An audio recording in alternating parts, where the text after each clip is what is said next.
വിശുദ്ധ പൗലോസ്ലീഹ റോമാക്കാർക്കെഴുതിയ ലേഖനം അധ്യായം 10 1 മുതൽ 13 വരെയുള്ള തിരുവചനങ്ങൾ. സഹോദരരെ, എൻ്റെ ഹൃദയപൂർവകമായ ആഗ്രഹവും ഇസ്രായേലിനു വേണ്ടി ദൈവത്തോടുള്ള എൻ്റെ പ്രാർത്ഥനയും അവർ രക്ഷിക്കപ്പെടണം എന്നതാണ്. അവർക്ക് ദൈവത്തെക്കുറിച്ച് തീഷ്ണതയുണ്ടെന്ന് ഞാൻ സാക്ഷ്യപ്പെടുത്തുന്നു. ആ തീഷ്ണത ശരിയായ അറിവിൻ്റെ അടിസ്ഥാനത്തിലല്ലെന്നേ ഉള്ളൂ.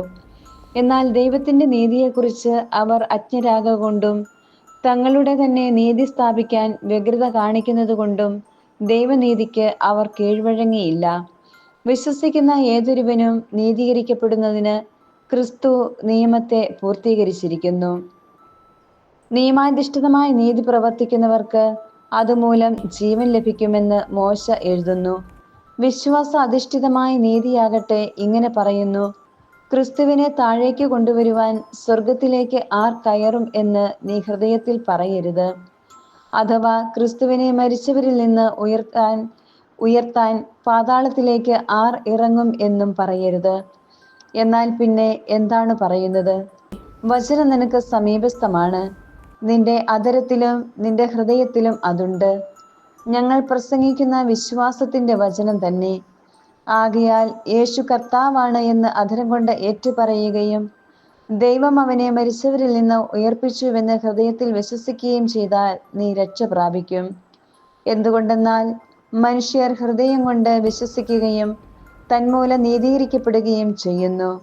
അവൻ അധരം കൊണ്ട് ഏറ്റുപറയുകയും തന്മൂലം രക്ഷ പ്രാപിക്കുകയും ചെയ്യുന്നു. അവനിൽ വിശ്വസിക്കുന്ന ഒരുവനും ലജ്ജിക്കേണ്ടി വരികയില്ല എന്നാണല്ലോ വിശുദ്ധ ഗ്രന്ഥം പറയുന്നത്. യഹൂദനും ഗ്രീക്കുകാരനും തമ്മിൽ വ്യത്യാസമില്ല. ഒരുവൻ തന്നെയാണ് എല്ലാവരുടെയും കർത്താവ്. തന്നെ വിളിച്ചപേക്ഷിക്കുന്ന എല്ലാവരുടെയും മേൽ അവിടുന്ന് തൻ്റെ സമ്പത്ത് വർഷിക്കുന്നു. എന്തെന്നാൽ കർത്താവിൻ്റെ നാമം വിളിച്ചപേക്ഷിക്കുന്ന എല്ലാവരും രക്ഷ പ്രാപിക്കും. നമ്മുടെ കർത്താവായ മിശിഹായിക്ക് സ്തുതി. വിശുദ്ധ യോഹന്നാൻ എഴുതിയ സുവിശേഷം 6-ാം അധ്യായം 60 മുതൽ 69 വരെയുള്ള വാക്യങ്ങൾ. ഇത് കേട്ട് അവന്റെ ശിഷ്യരിൽ പലരും പറഞ്ഞു: ഈ വചനം കഠിനമാണ്, ഇത് ശ്രവിക്കാൻ ആർക്ക് കഴിയും? തൻ്റെ ശിഷ്യന്മാർ പിറുപിറുക്കുന്നു എന്ന് മനസ്സിലാക്കി യേശു അവരോട് ചോദിച്ചു: ഇത് നിങ്ങൾക്ക് ഇടർച്ച വരുത്തുന്നുവോ? അങ്ങനെയെങ്കിൽ മനുഷ്യപുത്രൻ ആദ്യമായിരുന്നിടത്തേക്ക് ആരോഹണം ചെയ്യുന്നത് നിങ്ങൾ കണ്ടാലോ?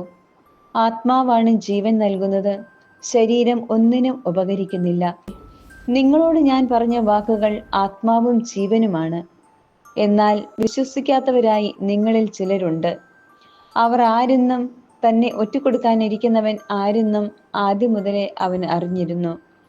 അവൻ പറഞ്ഞു: ഇതുകൊണ്ടാണ് പിതാവിൽ നിന്ന് വരം ലഭിച്ചാലല്ലാതെ എൻ്റെ അടുക്കിലേക്ക് വരാൻ ആർക്ക് സാധിക്കുകയില്ല എന്ന് ഞാൻ നിങ്ങളോട് പറഞ്ഞത്. ഇതിനുശേഷം അവന്റെ ശിഷ്യന്മാരിൽ വളരെ പേർ അവനെ വിട്ടുപോയി. അവർ പിന്നീട് ഒരിക്കലും അവന്റെ കൂടെ നിന്നില്ല. യേശു 12 പേരോടുമായി ചോദിച്ചു: നിങ്ങളും പോകാൻ ആഗ്രഹിക്കുന്നുവോ? ശിമയോൻ പത്രോസ് മറുപടി പറഞ്ഞു: കർത്താവേ, ഞങ്ങൾ ആരുടെ അടുത്തേക്ക് പോകും? നിത്യജീവന്റെ വചനങ്ങൾ അങ്ങയുടെ പക്കലുണ്ട്. നമ്മുടെ കർത്താവായ മിശിഹായിക്ക് സ്തുതി.